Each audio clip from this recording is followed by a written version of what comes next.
Whenever you think of small hatchbacks, a lot of models do come to mind. But to be honest with you, there's really only a few that really top your mind, top the list, top of the charts, top of the morning to you. Wait a minute, that's wrong. Well, in terms of looks, it looks good. In terms of sales, it is one of the top performers of the Philippines. Now on its third facelift and wanting to get to the top of your wish list, this is the 2021 Toyota Wigo TRD-S.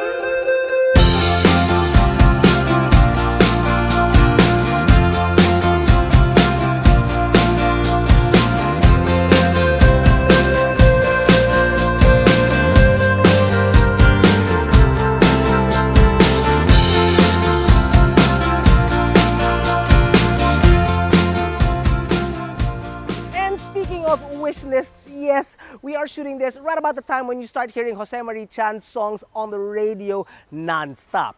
Yes, and this car, well, if you look at it, it's actually very, very tiny. Like, it's a toy car that could fit inside a stocking. What you do have to love, however, is how Toyota has actually kitted this car out. You've got an aggressive front bumper, feisty headlights that are halogen projectors. You also get fog lamps down below, and well, overall, a face that I'd say is like a spitting image of a grumpy cat, or my son when I ask him to throw the garbage out. I would also like to point out this extremely massive grille that it's pretty much the bumper and all of it at this point. But Toyota does have a little more snazziness added to the car, like this TRD front chin. Pop the hood and you are looking at a motor that consumes really all the space that this car can give you. It is a 1-liter 3-cylinder that produces 65 horses and 89 Nm of torque. Not much, yes, I do understand. It's actually similar to the previous generation. You also get a 4-speed automatic transmission. Now in the city, you get about 10.5 kilometers per liter when that clears up 12. I must mention that there was only one person inside the car when we got those figures, a few bags and really not much anything else. Now on the highway, it does take a while before it gets up to speed. When it does do about 22 kilometers per liter, which is actually pretty darn good. So all in all, it's really like the previous model, which is not necessarily a bad thing, because when this thing first came out, people flocked to it like, well, Filipinos to an air-conditioned mall. Down the side, you might be thinking, that's it, it's a little bit bit-in. Yeah, that may be true, but the TRD additions do add a little something extra, a little something special. You're looking at 14-inch wheels, 65 series tires, 180 millimeters of ground clearance, which is actually a lot considering the small car, and that's even with the side skirts. Repeaters on the side mirror, disc brakes up front, and drum at the rear. In case you haven't noticed, there are also a lot of TRD insignias that can be found. One here, one here, one here, and we've only just begun. Now the rear of the Wigo, there really is a lot going on, but I'm not exactly the biggest fan of it. I'll tell you why. Because of these rear taillights, they're clear. Not a fan, really. It's like fake glasses. If you don't need them, don't wear them. If you need them, wear them. It's really that simple. The bottom half of the car, I actually do love because of the contrasting black plastics and the cuts. Really adds a lot of dynamic to it. I will also give it to Toyota for incorporating the reverse camera here into this plastic thing. It just looks so kept. Very well done. I like that. Oh, and in case your onlookers don't already know that you're driving the top of the line TRD, there are signs all over the car that can tell you that, which are here, here, here. In fact, check this out. 1, 2, 3, 4, 5, 6, 7, 8, 9, 10, 10. Count them, 10. Now, when you open her up from the inside, there is a key in the fob, but you gotta pull it out to be able to put it in. So to open this guy, you gotta pull the lever inside, which will reveal around about 150 liters of space, which is pretty good considering the size of the car. More importantly, it doubles or even triples when you fold the second row down to over 400 liters of space. There is also a tree above me and a full-size spare found underneath. Yes, granted, it is a full-size spare because the tires aren't the biggest thing on the planet. Oh, biggest thing on the planet. Drink, everybody. But it does fit underneath. So really, all in all, for the size of the car, that's actually not bad. However small it is on the outside, it's actually pretty big on the inside. Headroom good, leg room good behind my proper driving position. Now, even if there was a bigger person driving like Jack, this can move back that much, and that's really about it. So I still have a decent amount of space. Enough elbow room too for maybe 2 average-sized adults. You're talking anybody bigger, yeah, that might actually be a problem. Not a lot of toys back here, and not a lot, I mean actually barely anything. There's no center armrest, no cup holders, just bottle holders on either door. There are no air vents or charging points up front either. So really, it's very, very simple.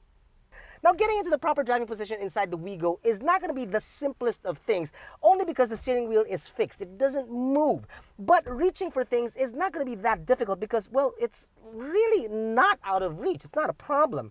You've got a 7-inch touchscreen infotainment system here that doubles as your reverse camera, which is very, very nice in a Toyota. And it also has Apple CarPlay and Android Auto, but it's not as responsive as a touchscreen. You got your air controls down here, your USB port, your 12-volt socket, a couple of cup holders, and a drifting mechanism. Gotta love those things.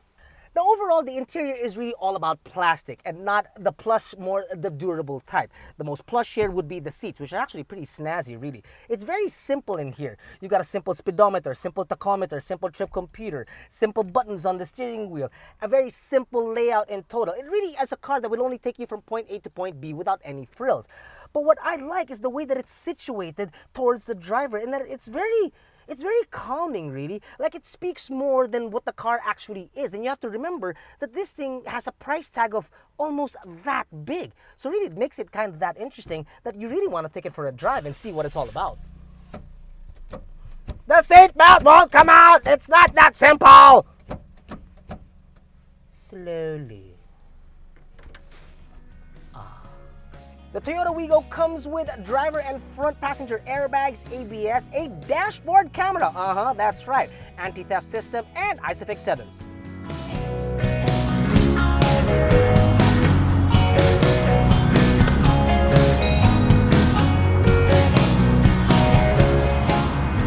Driving the Wigo is actually pretty easy. The steering, okay, it's not as light as I'd want it to be, but at the very least, it's not numb and it has a good return.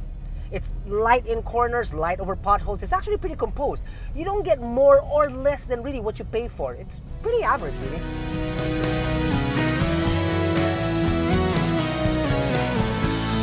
Though, let's face it, there's quite a bit of road noise in here. You got your eco tires, thin sound deadening, and then there's the engine that's being taxed when you're trying to hit 100 kilometers per hour. Not that you will immediately, but when you do, yeah, the noise levels in here can be a little bit uncomfortable.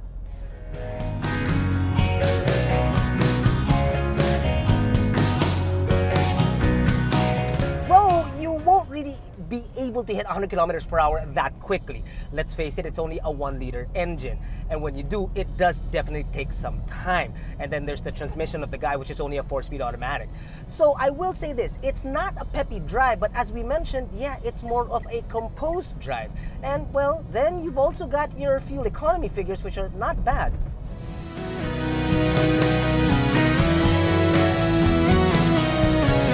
I will say this though, even though it takes you forever and a day to get anywhere because of the traffic and well, the engine is not the biggest thing on the planet, drink again, I will say this, that I wouldn't mind taking this car to any point in the Philippines simply because it's a Toyota. Means it can be serviced almost anywhere. And because it's a Toyota, it will most likely not need any service wherever you go.